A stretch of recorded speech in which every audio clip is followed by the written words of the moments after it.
This is Hall County Sports, brought to you by Green Ford on Browns Bridge Road in Gainesville. Check out the latest deals. Remember, when you go Green Ford. By Mountain View Auto Repair, a full-service shop for all of your automotive needs. Call Danny at Mountain View Auto Repair, 770-535-7278. And by McKelvey Road United Methodist Church. Visit us on McKelvey Road in Oakwood. With 3 worship services, Kids Town, and adult small groups, McKelvey Road United Methodist Church dedicated to transforming the world through the good news of Jesus Christ. Hello again, everybody, and welcome to another edition of Hall County Sports Television. I'm your host, Gary Glenn.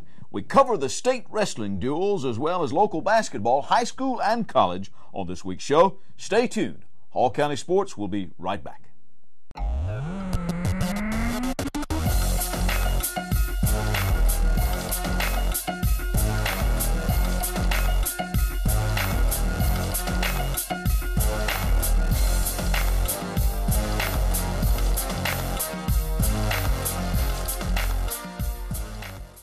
Welcome back, everybody. I'm Gary Glenn, Hall County Sports.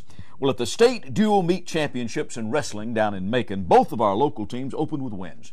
Chastity beat Glen Hills 49-25 in the 4A meet, while Flowery Branch opened with a 51-21 win over Northside Warner Robins in 5A. Second round, and that was tougher. Chastity lost to West Lawrence 39-27, while Flowery Branch fell to Ware County 44-21, and then to Effingham County 35-21. Chastity did win a round in the Wrestlebacks, beating Lumpkin County 32-30 before being eliminated from the tournament by Marist 42-24. So it was a top 12 finish for the Branch wrestlers, and earlier this week I dropped by to speak with the Falcons head wrestling coach, Shane Millwood. Shane, tell me about the duels down in Macon. First of all, how did you wrestle down there, and are you fairly well pleased with what happened? Obviously, you'd like to have gone a little further. Yeah, I mean, it being our first time in school history, we went down there. We had a first round, pulled a really tough Northside Warner Robins team. We ended up winning that match pretty soundly. Had a couple of guys. The match could have went either way, but ended up winning that one. Then we pulled a very tough Ware County team. We were up on that match quite a while, and then at the end there, they kind of got us a little bit closer. It was one of those matches you just wish you could get back. Then after that, we had to go back to the consies, and we ended up wrestling a very good Effingham team. And again, we were winning that match and ended up kind of letting it slip away at the end. And it's kind of frustrating, but all in all, I mean, making it to your first trip to state and then getting down there and actually getting a win, I'd say it was pretty successful for us. Mm-hmm. Who wrestled especially well for you down there? Nolan Allspot, our 120, 126 pounder, he went undefeated on the year for us. We had a senior, Micah McWhorter, went undefeated. He only got one match in, but it was a big one against Effingham County. He ended up pulling it off, and he and a pin in the end. We also had a bunch of guys that ended up going 2-1 on the day, but I'd say some of those younger classmen really stepped it up this weekend and kind of showed that the future looks pretty good at Flowery Branch. Well, you talk about that a little bit, because you said it's the first time in school history you've ever done there. Sometimes it's, well, we're just glad to be here the first time, and then you kind of learn from that. Is that something you're going to take away? Yeah, I mean, you can't say. I mean, probably even for the coaches going down there and just getting to see everything as a whole, and then, when you're walking out there for that first match, you kind of have those butterflies. But I think it's a good thing that we kind of got that first one out of our system. But what you got to look at when you go down there, there's not going to be any subpar teams. Every time you wrestle, you're going to be wrestling against a team that's there for a reason, and that's the whole goal, to get there for those matches. So. All in all, the way the year has gone, has it been pleasing to the coaching staff? At times, absolutely. We couldn't ask for more out of our kids, and then there's times we kind of feel like we kind of let certain matches slip away, but. With a schedule that we've had, it's probably second to none in the state. We've wrestled a lot of teams. I mean, if you go back and look at all the teams that placed 1 or 2 out of the 10, we've probably wrestled 8 of those already this year, and we'll continue doing that next year, and we put those guys right back on the schedule, because that's kind of what we're after. You can't be that team until you knock off some of those teams that are already there. Mm-hmm. And the kids know that too, don't they? They know that mat time, getting it against quality opponents. Absolutely. You can go out there and wrestle some average wrestler and beat them, but you don't really take anything away from that. Our philosophy here is you're going to learn a lot more from losing than you are from winning. And we're going to put you in a situation where you're going to have to really push your limits, and not only at practice but in matches, and that's what's going to make you better at the end. Sometimes you walk a fine line between warming them up and wearing them out, don't you? Well, we do at Flowery Branch. We like I said, we're wrestling probably 2 or 3 times a week, and and our summer is just slam. We get 50, 60 matches in the month of June alone. And then on top of that, as soon as our season's over, we'll roll right into freestyle and Greco. But I think it's one of those things where we give them ample amount of time in between to kind of get level-headed and get some time in with their family and just kind of take it off. But when the season rolls around, we just got to be ready to go. What did you learn from this experience, Shane? Well, probably the biggest thing that I learned is when you get them down there, it's all about time. There's a lot of sitting around down there. You got to get them up and get them moving, and there's not a lot of space down there, and you really got to pick your times when you get them down there and you want to start warming them up. That's something I'll take away from this. And other things I'll take away, as far as coaching is doing a better job of preparing them for not just one particular team. You really got to think about the overall picture. So, and then that's where the schedule comes in. You don't really have to worry about individual teams, as opposed to if you go down there with the game plan of doing what you do, and from the schedule that you've had success, then you just kind of let that take care of itself. Well, now that you've got this out of the way, the state duels, wrestling's a funny thing because you've got a state championship in the middle of the season and you got another one at the end of the season. So no rest for the weary. You got to roll right into a couple of weekends that are coming up. Going to be pretty tough. Yeah, this weekend we're going to head up to the Sham Slam. It'll be tough. You'll have the state champions from 3 of the final 5 championship teams, or 6 championship teams up at Habersham Central. It'll probably be tougher than the state tournament for us, no doubt. With Archer and Jefferson and all those schools going to be there, and Banks County that won it down in AAA. But that's why we're going, and then it doesn't get easier from there. We will pull the Hall County tournament next weekend, which Chestatee. We got to see them a couple of times down there, and they looked phenomenal at times. You got North Hall always there, and you got East Hall. I mean, it just never gets any easier, and that's the great thing about wrestling right now in Georgia. It's not like it used to be. Every time you go out now, there's a good chance you can lose, and that's what makes it a great sport, because you got to show up every single time prepared, not just physically but mentally, and that's just what makes it great. Now, as for Chestatee, it was the 2nd straight year that they have gone to the state duels, and I also had a chance to speak earlier with War Eagle coach Kerry Whitlow after his finish in the top 8 once again. All right, Kerry Whitlow, another visit to the state duels, another top 8 finish. Yep. How do you feel it went down there? Our expectations were a lot higher than that. We had some guys just choke under the pressure and let them down. I think half our team went down there to place, and the other half went down there because they got out of school too late. It caught up with us. Sometimes you peak at the right times and sometimes you don't. So, I don't think there's anything else we could have done. But that's over. We got to let it go and just move on for the rest of the season. Well, an area championship, though, and another trip to the state. So far, so good. I mean, it could have been a little bit better, but not so bad. Good. Yeah, the whole program is taking an upturn. Hall County itself is doing well. We've got Flowery Branch has gone to the state. We went. North Hall missed it by a third. Johnson's program is growing. East Hall's growing. Gainesville's got some good kids, and as a whole, if you do well in the county, you'll do pretty well around. I like the idea that our areas are spread out more than they have been, but at the same time, it pulls us all apart, which can be good and bad. But yeah, we're happy with our performance, but we're not satisfied. We'll put it like that. Well, Zapatero and Donaldson, though, wrestled really well, didn't they? Didn't they both go 4-0? They went 4-0, that's correct. We bumped around some guys in some weight classes that they may not have had we not done that. But they did real well. Jose went 3-1. We had a lot of guys we were counting on that went over. And it just got in their head. And, that's the kind of program we want to build, where we wrestle good teams and wrestle at good places where they don't worry about that.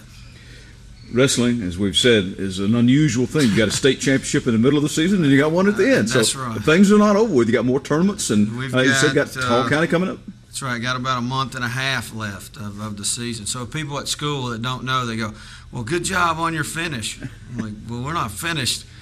He said, "What do you mean? You went to state?" "Yeah, we went to one state. We got another one at the end of February." And they go, "What?" Yeah, education of people is critical for a good program.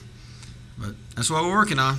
Well, and in Hall County, as you said, it should be pretty interesting this year, Kerry, in a couple of weeks. It'll be tough, yeah. And, I think there's 3 or 4 teams there that it can go either way, depending on who shows up to wrestle that day. And that's just how it works. Also joining us here on Hall County Sports, Christian Zapatero, 126-pounder for Chestatee. Christian, thanks for agreeing to be with us. And tell me a little bit about the state duels now. The second time you guys have been down there as a team. I don't know, it's just been great to go down there and have the chance to wrestle down there.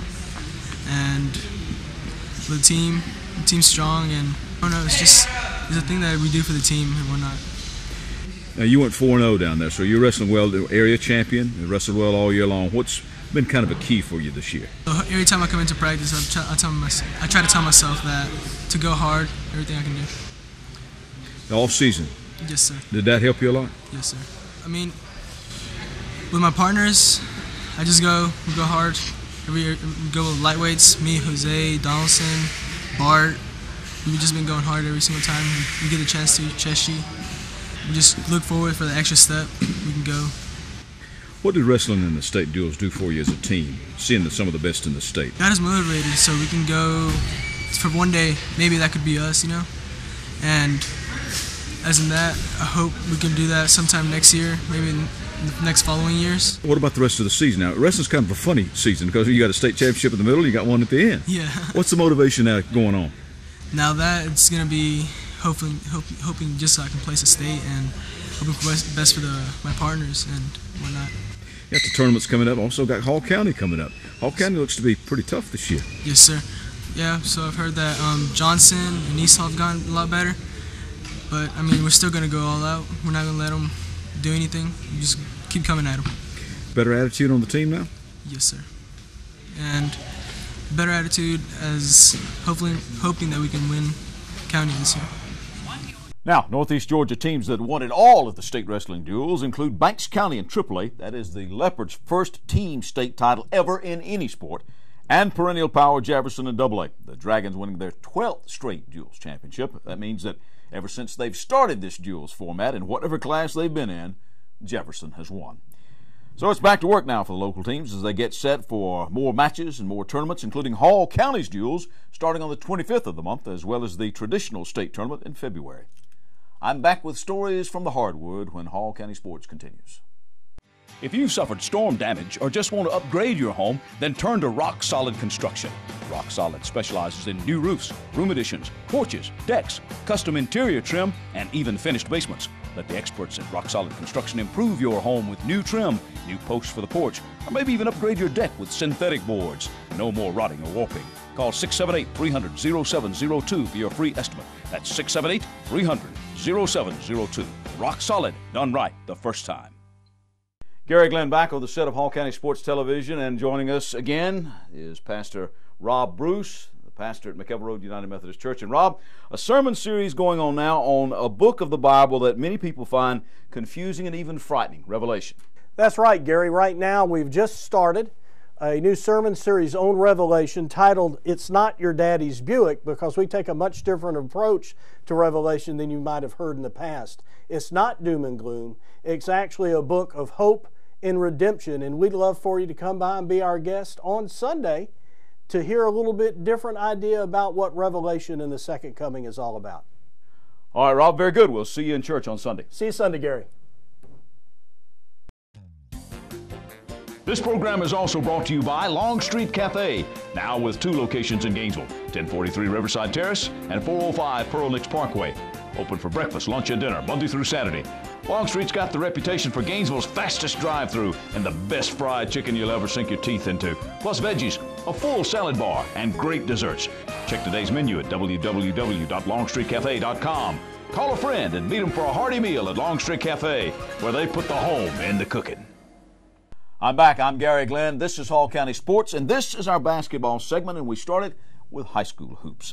Last week's feature team, the Flowery Branch girls, continued to win. They beat Salem 44-28 last week. Tavia Sykes led with 18 points. Marissa Ivy hit her career high in points with 32 as the Branch girls beat Lanier 68-43. West Hall's girls had a good night at the Stripe as the Lady Spartans shot 74% from the free throw line and beat North Hall 59-50 last week. Maya Booker scoring 16 points for the Lady Spartans, while Kaylin Gaddis recorded a double-double with 14 points and 10 rebounds. North Hall was led by Kinsey Gillespie with 11 points. For the boys, North Hall took the lead in the first quarter and held it to beat West Hall 79-60. Griffin Olsen leading the Trojans with 26 points. Daiswan Cantrell had 20 to pace the Spartans.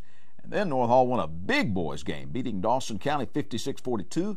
Ebo Smith and Adam Kelly both had 19 in that win. And by the way, Ebo recently scored his 1,000th career point. In other high school basketball, the Knights of Johnson blitzed Madison County. They had a 25-6 lead after the first quarter and never looked back, as Johnson's guys whipped the Red Raiders 85-33 to open the league schedule at 8-4-8 with a win. Johnson had 6 players in double figures that night, led by Ty Cockfield, 17 points. Carter Cagle scored 15, Roderick English tallied 12, and Montrell McKenzie had another double-double in limited time with 12 points and 10 rebounds. Johnson's boys then continued to roll, 46-41 over Stevens County. Cockfield led the scoring with 18 points, while McKenzie had his 17th double-double in 18 games with 13 points and 16 rebounds. East Hall's boys beat Fannin County 69-44. Brian Edwards led the Vikes with 20. And Gainesville's boys last week beat Clark Central 61-57 as Chase England and Luke Moore had a dozen each for the Red Elephants. Gainesville then beat East Hall 88-77. Shaquan Cantrell led with 25 as Deshaun Watson and Moore each added 17 for the Crimson Herd. Edwards led East Hall with 22. Antonio Maddox scored 17 for the Vikings. The Vikings, by the way, had beaten White County 73-48 the night before for Coach Joe Dick's 200th career win. Congratulations to you, Joe. Edwards led the Vikings that night with 13 points. Now, Gainesville's girls began the evening with East Hall with a 37-29 win for the Lady Elephants. Tamia Rucker led all scorers with 9 in that rather low-scoring game. Chestatee swept Lumpkin County, the girls winning 55-34 as Megan Kinnemer scored 23 points and Bridget Kelly added 13. The War Eagle boys won that night 81-77 over Lumpkin. Justin Jones scored 17 points for the War Eagles. Chestatee's girls continued to win with a 47-36 win over Monroe area. Kinnemer had 30 in that one. And the War Eagle boys also won that night, beating the Purple Hurricanes 82-68. 5 players scored in double digits for Chestatee, led by Justin Jones and Jordan DeGraff with 13 each. Also, Lakeview swept Athens Academy. Skylar Miller and Katie White had 12 each as the Lady Lions won 47-33. And the brothers Montgomery, Zach and Austin, had 21 and 10 respectively as the Lions beat the Spartans 60-46.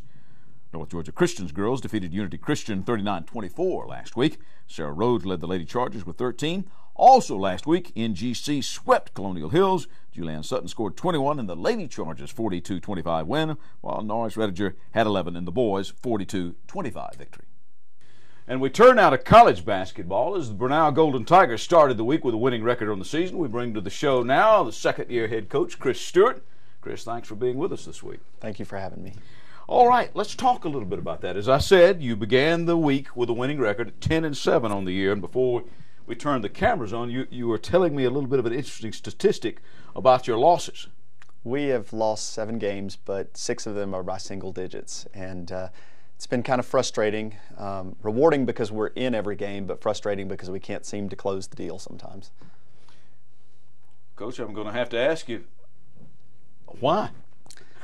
and I guess you say, well, if I knew that answer that, Gary, we wouldn't have all those losses. But has there been one or two factors that you've seen common to the losses? No, it's been something different every time. Last game it was 16 missed free throws. The game before it was a rebounding issue. So I think some of the inconsistency comes with a little bit of inexperience in close games, and I think sometimes it shows up at the worst time. Chris, you've got a pretty tough league, don't you? We do, and I think that's part of the issue is every night any team can win, and I think we've just come out on the downside a few times where I thought we could win. Tell people that you play in the Southern States Athletic Conference. Now, who is the class of the league out there, and where do they reside? And the other thing is this conference is spread out all over the place, isn't it? It is. The conference goes from South Carolina to Louisiana, which is a lot of travel and a lot of different kinds of teams and different styles because of that. The class of the league at this point is Lee University in Tennessee and their perennial top 10 program. And the newcomer to the conference that's very strong is Coastal Georgia down in Brunswick. And so we have both of those games at the end of the season. So we're hoping that we can learn from our mistakes now and compete with those two. Who has been doing it for you this year? Who's your go-to gal? We've got two. Our point guard, Brittany Wiley, is our leading scorer. She's currently 4th in the nation in three-point shooting. And we have a forward, Gabby Harvey, who's a senior, who's 2nd in the nation in rebounding. And so we rely on those two to do a lot of different things for us. Have you got a pretty good mix as far as your ages are concerned, or is it primarily juniors, seniors, sophomores, or is it kind of all over the place? No, we're very junior, senior heavy. 11 of our 14 players are juniors and seniors, and I think that's both been a blessing for us, but sometimes it's going to be difficult because we're going to have trouble replacing a lot of that production. Have you seen more interest in for the local girls as far as Brenau is concerned? I see that every now and then a team over there with the Golden Tigers will pick up somebody from Hall County or Northeast Georgia. But are you seeing some more of that now that you're putting in more sports and you're trying to get yourself established? Yes, I think the addition of some more sports, as you said, and the success of the softball team has helped a lot. We actually signed a local girl for next year, Megan Kinnemer, who plays at Chestatee High School. Yes. And we're very excited about her potential and her enthusiasm for being at Brenau, and we're slowly starting to see more girls be interested. Well, you know, I've seen Megan Kinnemer play, and she can play. Yes. And she can score. Yes. And various positions over there. Where do you think you're going to have to turn it up a little bit as you head down the stretch and on with the future of the program to compete with the elites like you have talked about? I think two things. I think getting more local players. Hall County has very good high school basketball, and that's one of my goals. And the second thing is just continue to build. The program is still pretty young in the grand scheme of things, and I think we've done some good things over 2 years, but it's just continue to build and build on the fundamentals and recruit to good athletes and just keep progressing. I think that's the key. Early on you mentioned that there have been various things that have contributed to those single-digit losses. Where specifically, Coach, let's talk about the team, where specifically are you going to have to turn it up to make a run here down the stretch? I think finishing shots. We get a lot of open looks, and we do have good shooters, but it seems that we can't get a clutch basket when we need it. The defense is there, the rebounding is there, but I think finishing shots sometimes is a confidence issue, and we've been in those close games where our confidence maybe isn't there at the end because of the close losses, and I think finishing shots is the key. And also finishing the game. Absolutely. And what type of style do we see when we see the Golden Tigers play? Are you running gun up and down? You half court game, full court game? What do you do? We're more of a half court team. We spread you out on offense, and spacing, I think, for us generates a lot of really open looks. Defensively, you're going to see real physical, real team oriented. And we're a very good rebounding team. We're the smallest team in the conference, but we're ranked in the upper top 2 or 3 in rebounding, and a lot of that is just sheer effort. Well, that's got to be encouraging right there. So very quickly now, tell me what you got coming up this weekend. We play this weekend. We have a home match against Southern Wesleyan, which is a game we really need to win, and we're deep in the heart of the conference, so I think everyone from this point counts. All right. Chris Stewart, Brenau, Golden Tigers head basketball coach. Thanks for coming by. Thank you for having me. All right, I'm back to wrap it up when Hall County Sports concludes. This program is also brought to you by Longstreet Cafe, now with 2 locations in Gainesville, 1043 Riverside Terrace and 405 Pearl Nicks Parkway. Open for breakfast, lunch, and dinner, Monday through Saturday. Longstreet's got the reputation for Gainesville's fastest drive-thru and the best fried chicken you'll ever sink your teeth into, plus veggies, a full salad bar, and great desserts. Check today's menu at www.longstreetcafe.com. Call a friend and meet them for a hearty meal at Longstreet Cafe, where they put the home in the cooking. We're back to wrap it up for this week's show. I'm Gary Glenn. This is Hall County Sports, and we start our wrap-up with swimming. At a combined middle high school meet at the Francis Meadows Center, the Chestatee boys were runners-up to North Forsyth, which, by the way, also won the girls' side that day. The North Hall boys finished third, led by the Trojans' 4x100 relay team of Ty Powers, Bradley Brown, David Schofield, and Paul Powers, who swam a 3:35.10, and that's 11 seconds better than they needed to qualify for state.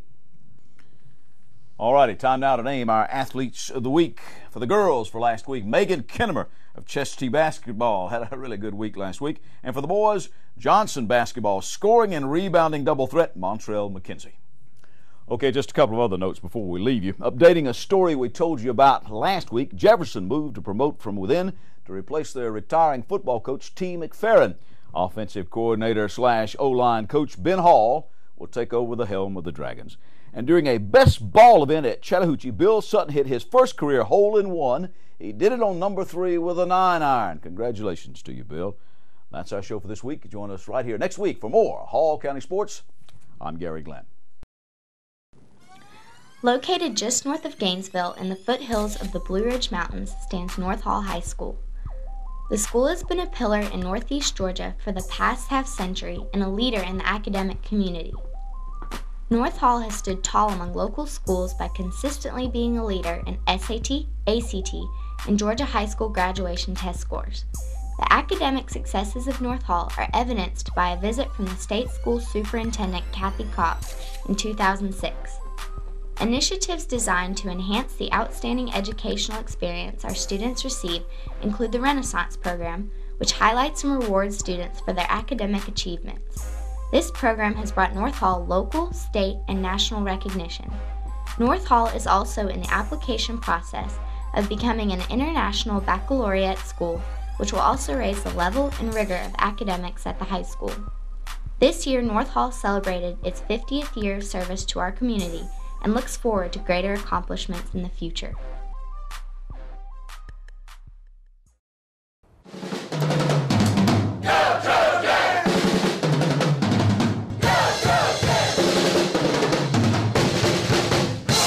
There's a certain pride here at North Hall, and it's exemplified in what we call our Go Trojan spirit, and it goes far beyond the classroom and even beyond the athletic field. Our Go Trojan spirit and Go Trojan attitude extends into the community, and I think that's why we have such strong community support around here. And our kids look to excel not only here on campus, but also in their lives and other things that they do, and we're very proud of that. Here at North Hall, we're very, very proud of our academic rigor and the level of success of our students, and I think that's reflected clearly in our test scores. Most recently, our SAT scores of 1558 exceeded state and national levels. We're very proud of that. And various other academic programs we have here, such as International Baccalaureate and others, that enables our students to have the opportunity to excel. We're very blessed here. Some of our finest scholars, who are also some of our best athletes, are involved with our International Baccalaureate and Advanced Placement Program. And it's a reflection of our community and the expectations we have here at North Hall. We have a tremendous arts program, not only in fine arts, but as far as music. Our band director is great, our chorus teacher. So we're very proud of our fine arts program here, and I think that's very, very important, because if you look at the achievement of kids, some of our highest achieving kids are those that are involved with those programs. Also, we have a full complement of extracurricular activities, not just sports, but also in clubs and other organizations that enables children to get involved with things other than just academic. Throughout the entire athletic spectrum, our kids do well, but our football team has, of course, kind of set the pace on that. I know our overall record over the last 5 years is 47-14, and we typically go at least to the second round of the playoffs. We're very, very proud of that. Go Trojans! Go Trojans! All right. A spirit of pride, the spirit of achievement, and a winning attitude, and that has led to a lot of success for us. Since 2001, North Hall High School's athletic program has made tremendous improvements. The 2006-2007 school year proved to be the best in the school's 50-year history. Last year, North Hall Sports boasted 8 region champions and the school's first ever team state championship. This school year looks to be another exciting year in athletics, with 2 region champs crowned in the fall season and the winter and spring sports yet to be played. The Trojans enjoy outstanding community and school support and look forward to greater success in the future. Hall County Sports is brought to you in part by Green Ford on Browns Bridge Road in Gainesville. Check out the latest deals, and remember, when you go green Ford. By Mountain View Auto Repair, a full-service shop for all of your automotive needs. Call Danny at Mountain View Auto Repair at 770-535-7278. and by McKelvey Road United Methodist Church. Visit us on McKelvey Road in Oakwood with 3 worship services every Sunday morning, Kids Town and adult small groups. McKelvey Road United Methodist Church is dedicated to transforming the world through the good news of Jesus Christ.